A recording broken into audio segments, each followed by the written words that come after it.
नमस्कार मंडळी, स्वागत आहे आपल्या यूट्यूब चॅनलवर। घरोघरी मातीच्या चुली या मालिकेच्या भागामध्ये आपल्याला असं पाहायला मिळतं की आता सारंग विचार करत असतो, ऐश्वर्या इकडे काय करताय, या रूममध्ये जाऊन त्या काय करता आहे, त्यांना विचारू का, त्यांना जाऊन भेटू का।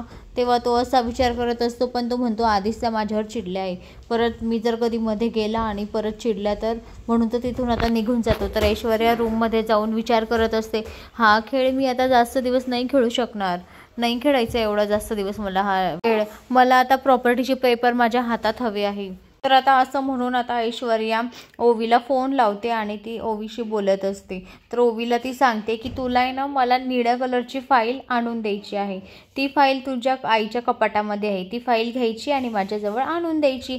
तर आता हे ऐकून आता ओवीला थोडंसं वेगळंच वाटतं, पण मग आता ऐश्वर्या क्युटो म्हणून बोलत असते, त्याच्यामुळे ओवीला सुद्धा मजा वाटते। ओवी आता खरंच कपाटाजवळ जाते आणि तिथनं फाईल काढते आणि ती हातात घेते।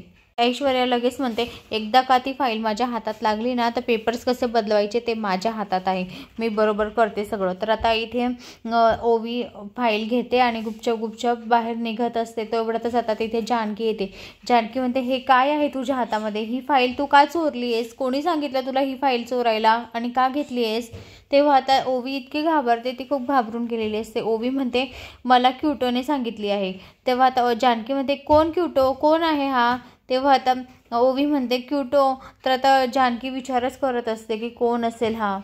जानकी आता ओवीला जाब विचारत असताना तिकडे ऐश्वर्या म्हणजे क्युटो बनवून खिडकीतनं बघत असते की आता ओवी फाईल घेऊन येते का, ते पेपर घेऊन येते का। तर आता इथे ऐश्वर्याचाच खूप मोठा पचका झालेला असतो, कारण जानकीने पकडलेलं असतं। आता जानकीच्या समोर सत्य येईल का की क्युटो म्हणजे ऐश्वर्याचा आहे, ऐश्वर्यानेच हे सगळे खेळ मांडले आहे, हे पुढील भागात आपल्याला मंडळी पाहायला मिळेल। तर मंडळी, अशाच मालिकेच्या नवनवीन अपडेट्ससाठी चॅनलला लाईक आणि सबस्क्राईब करा, शेअर करायला विसरू नका। धन्यवाद।